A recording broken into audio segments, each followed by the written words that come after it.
Hello everyone, मेरा नाम अक्षता अग्रवाल है और मैं क्लिनिकल डाइटिशियन हूँ। आप में से कई लोगों ने मुझसे रिक्वेस्ट की थी कि मैं एक वीडियो करूँ पीरियड्स के हेल्थ के बारे में। क्यों इरेगुलर पीरियड्स होते हैं, क्या पेन के बारे में हम क्या कर सकते हैं, क्यों पीरियड्स का पेन होता है। तो इस वीडियो में हम यही सब डिस्कस करेंगे। तो आइए पहले समझते हैं कि क्या कॉमन कारण हैं जिनकी वजह से पीरियड्स इरेगुलर हो जाते हैं।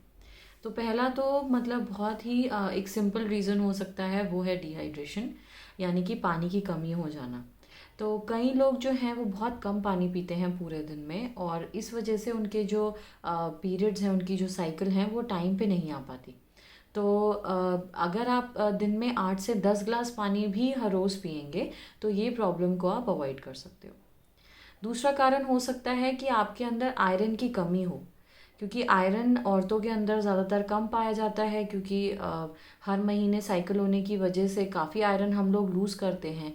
और अगर आप आयरन का अच्छा खाना नहीं खा रहे हो, आयरन के अच्छे सोर्सेज आपकी डाइट में नहीं है, तो आयरन की कमी आपके अंदर बहुत आसानी से आ सकती है। और इस कमी के कारण ये पीरियड जो है आने वाले टाइम के लिए ये इरेगुलर हो सकते हैं या मिस भी हो सकते हैं। तो मैंने आयरन के ऊपर एक पूरा वीडियो करा है, आप चाहें तो उसमें जाके देख सकते हैं, समझ सकते हैं कि आयरन के क्या क्या खाने आपको खाने चाहिए, क्या सोर्सेज आपको लेने चाहिए। तीसरा कारण हो सकता है कि आपके जो हॉर्मोन्स हैं उनमें कोई प्रॉब्लम आ गई है या उसमें कोई इम्बैलेंस हो गया है। जैसे कि थायराइड के केस में हो जाता है या पीसीओडी के केस में हो जाता है, तो उस टाइम पे भी पीरियड जो है वो नॉर्मल नहीं आ पाते, क्योंकि जो ये हार्मोन है जिनका संतुलन बिगड़ गया है, ये हमारे जो रिप्रोडक्टिव हार्मोन्स है, वो हार्मोन्स जो हमारी साइकिल्स को ठीक रखते हैं, उनको ठीक से काम नहीं करने देते, उनके काम में बीच में इंटरफेयर करते हैं। तो उन कारणों से भी पीरियड्स इरेगुलर हो जाते हैं। तो पीसीओडी पे भी मैंने एक पूरा डिटेल वीडियो करा है, आप चाहें तो मेरे चैनल पे जाके उसे देख सकते हैं, और उसमें पीसीओडी में आपको क्या खाना खाना चाहिए, क्या अवॉइड करना चाहिए, वो मैंने डिटेल में बात करी है। अगला कारण हो सकता है तनाव। कई लोग जो बहुत ज़्यादा तनाव में रहते हैं, बहुत लंबे समय तक तनाव का सामना करते हैं, उनके खून के अंदर एक हार्मोन प्रोड्यूस होता है जिसको हम कहते हैं कॉर्टिसोल। और कॉर्टिसोल भी, जैसे मैंने पिछला रीज़न बताया कि जो हमारे अच्छे हार्मोन्स हैं, जो हमारे पीरियड्स को रेगुलेट करते हैं, रिप्रोडक्टिव हार्मोन्स हैं, उनके काम के साथ इंटरफेयर करता है, उनको ठीक से काम नहीं करने देता। तो जिन भी लड़कियों को बहुत ज़्यादा स्ट्रेस होता है, जिन भी लेडीज़ को बहुत ज़्यादा स्ट्रेस होता है, उनके पीरियड्स भी अक्सर इरेगुलर या मिस हो सकते हैं। तो स्ट्रेस को भी मैनेज करना, तनाव को भी मैनेज करना उतना ही इम्पॉर्टेंट है। अगला कारण हो सकता है आपका वज़न। कई लड़कियां या कई औरतें जो बहुत कम वज़न की हैं या बहुत ज़्यादा वज़न की हैं, दोनों सूरतों में आपके जो साइकिल हैं वो चेंज हो सकते हैं, आपके साइकिल जो हैं इरेगुलर हो सकते हैं। तो आपके लिए ये बहुत ज़रूरी है कि अपना वज़न जो आपका एक आपके कद के अकॉर्डिंग जितना वज़न होना चाहिए, उसके 5 किलो ऊपर या नीचे के विद इन अपना वज़न आप बना के रखें। बहुत ज़्यादा वज़न होने पे भी आपके हार्मोन्स ठीक से काम नहीं कर पाते, और बहुत कम वज़न होने पे भी जो हार्मोन ज़रूरी हैं वो बन नहीं पाते। तो इसलिए वज़न का मैनेज करना भी उतना ही ज़रूरी है। आखिरी जो रीज़न हो सकता है वो हो सकता है आप जो अब जैसे मैंने वज़न की बात करी, तो औरतें जो होती हैं वो अपने वज़न को लेके वैसे भी ज़्यादा कॉन्शियस होती हैं। हमें अपना फिगर अच्छा चाहिए, हमें ऐसी मतलब अपना वज़न एक आइडियल चाहिए। उस कोशिश में कई बार हम इस तरीके की डाइट ले लेते हैं, इस तरीके के चीज़ें करने लगते हैं जो हमारे शरीर को फ़ायदा पहुंचाने की जगह नुकसान पहुंचाते हैं। तो उसमें से एक मतलब एक्सट्रीम चीज़ जो आप कर सकते हैं वो हो सकती है low fat diet. Low fat diet यानी कि आप इतना कम तेल या घी अपने खाने में खाते हैं कि आपके शरीर में इसकी वजह से जो हॉर्मोन्स बनते हैं, जैसे जब हम बहुत लो फैट डाइट लेते हैं तो क्या होता है, एक बहुत इंपॉर्टेंट हार्मोन ईस्ट्रोजन जो कि हमारे पीरियड्स को चलाता है, पीरियड्स को मैनेज करता है, वो नहीं बन पाता। उसकी वजह से आपको पीरियड्स इरेगुलर हो सकते हैं। कई लड़कियां वज़न कम करने के चक्कर में कार्बोहाइड्रेट्स छोड़ देती हैं, जितना भी कार्बोहाइड्रेट्स का अनाज वगैरह का सोर्स है वो सारा छोड़ देते हैं, सिर्फ प्रोटीन की डाइट लेने लगते हैं। तो उनके साथ क्या होता है कि एक बहुत इंपॉर्टेंट हार्मोन जिसका नाम लेप्टिन है वो नहीं बन पाता। अब जब लेप्टिन नहीं बनता, इस लेप्टिन का क्या काम है, इस लेप्टिन का काम है कि जो हार्मोन हमारे पीरियड को रेगुलेट कर रहे हैं उनको बनाना। तो जब लेप्टिन नहीं बनेगा तो वो हार्मोन भी ठीक से काम नहीं कर पाएंगे। इस वजह से भी आपकी जो साइकिल्स हैं वो इरेगुलर हो सकती हैं। तो ये कुछ कारण हैं जो आम तौर पे आपके पीरियड्स के साथ इंटरफेयर कर सकते हैं, उनके नॉर्मल तरीके से आने में उनको असक्षम कर सकते हैं। तो अब आ जाते हैं हम कि हमें जब पीरियड्स होते हैं तो हमें इतना पेन क्यों होता है, हमें इतना ज़्यादा पेट में मरोड़ क्यों फील होता है।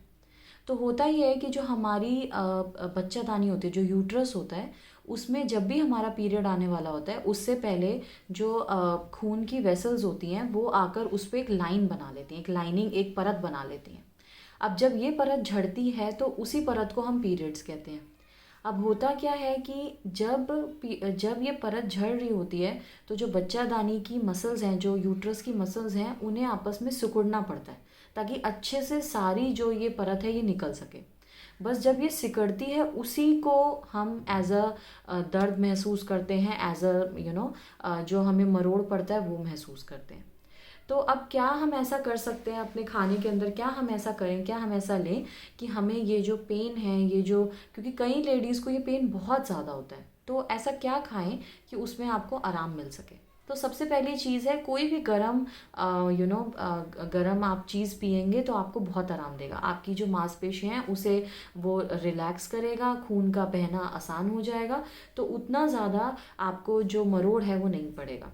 तो इसमें आप सौंफ का पानी पी सकती हैं, दालचीनी एक पिंच डाल के, मतलब एक चुटकी डाल के उसका पानी पी सकती हैं। कैमोमाइल नाम की एक टी आती है, एक चाय आती है, वो आप पी सकती हैं, वो भी पीरियड्स के पेन में बहुत इफ़ेक्टिव है। या इवन सादा कोसा पानी भी अगर आप पियेंगे तो उससे भी आपको आराम मिलेगा। दूसरी चीज़ जो आप अपनी डाइट में ज़रूर लें वो है कैल्शियम। कैल्शियम जो औरतें लेती हैं उनके पीरियड्स के दौरान जो पेन होता है, जो क्रैम्प्स होते हैं, उसमें बहुत कमी देखी गई है।